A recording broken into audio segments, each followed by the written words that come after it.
ma vie, je n'ai que ma vie, ma vie, ma vie, je te donne ma vie, ma vie, ma vie, je n'ai que ma vie, ma vie, ma vie.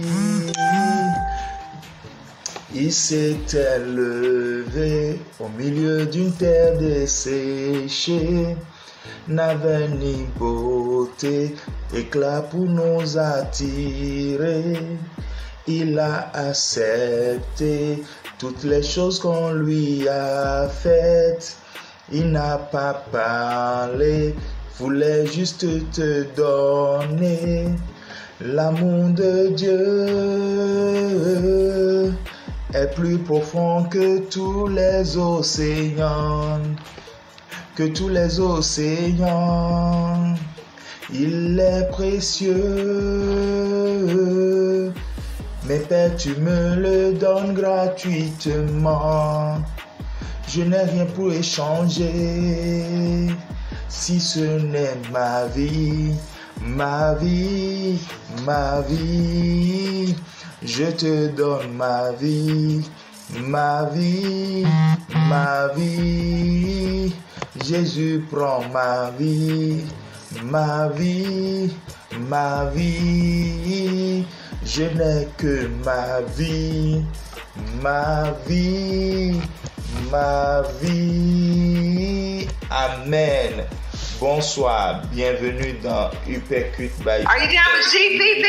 Je suis heureux d'être avec vous pour ce temps que nous allons passer ensemble et nous continuons avec proclamer la parole de Dieu. Alléluia.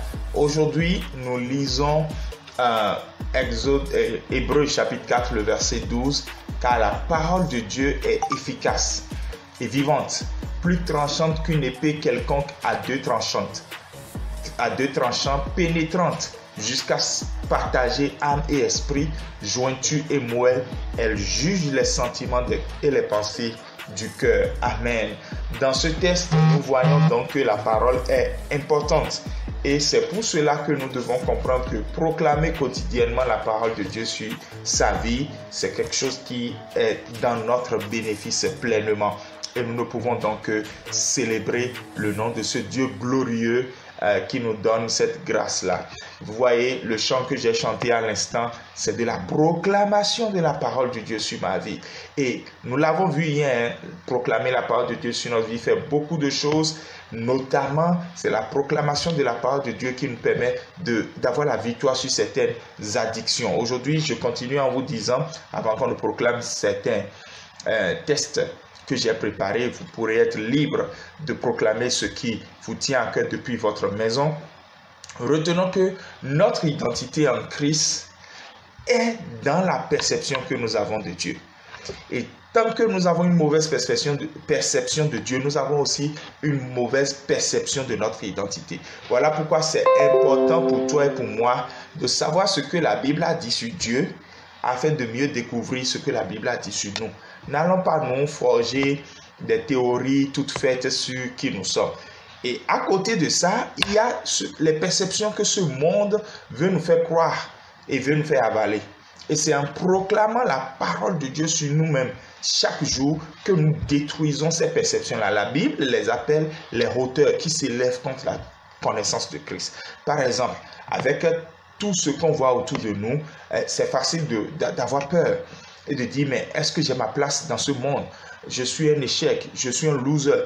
Mais pourtant, tu n'es pas un loser. Comment est-ce que quelqu'un peut ouvrir sa bouche et déclarer sur elle-même qu'elle est limitée, qu'elle est vaincue, qu'elle est pauvre et tout ça?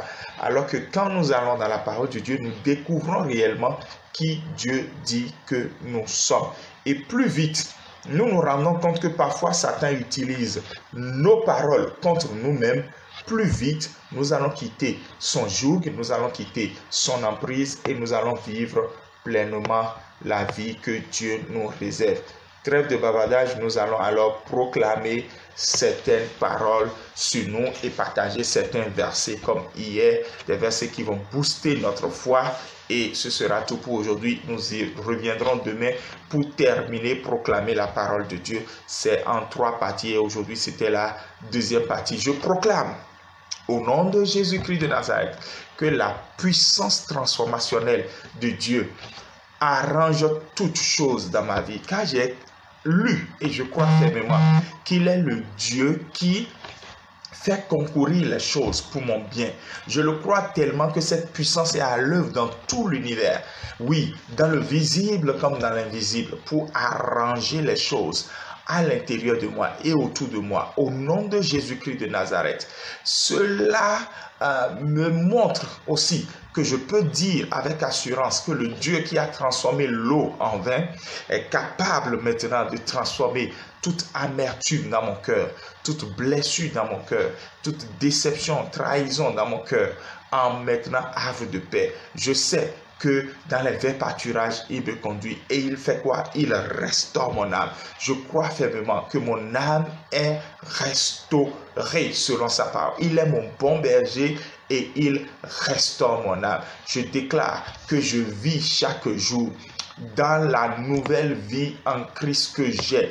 Je n'ai plus mon ancienne vie pour mener une vie qui est contraire au standard de Dieu. Je ne vis plus dans le péché, mes pensées ne sont plus impures, mes pensées sont captives à l'obéissance de Christ, mes pensées sont pures, justes, vraies, honorables, dignes de louange, vertueux et méritant l'approbation des hommes. Je rends grâce à Dieu de ce que le sang de Jésus est la barrière qui sécurise mes pensées et je dis, mes yeux voient au-delà du physique. Je vois Dieu assis sur son trône dans l'adoration. Je le reconnais comme maître des cieux et de la terre. Je le confesse comme le Seigneur de ma vie. Il est le maître. Lorsqu'il parle, mon cœur fléchit et obéit et le suit. Et je déclare que je vis quotidiennement en accord avec la volonté de Dieu dès maintenant et pour toujours, car je sais que cela apporte grâce, gloire, victoire dans ma vie dès maintenant et à jamais. Au nom de Jésus. Amen, amen, amen. Gloire à Dieu. Voici donc quelques versets bibliques. Vous pouvez proclamer autant que vous voulez. Vous connaissez des versets. Transformez-les en proclamation de la parole et vivez-les, croyez-les. C'est ce que Dieu veut dans votre vie. Verset de foi. Hébreux 11, verset 1. En tout cas, c'est des versets librement lus par moi.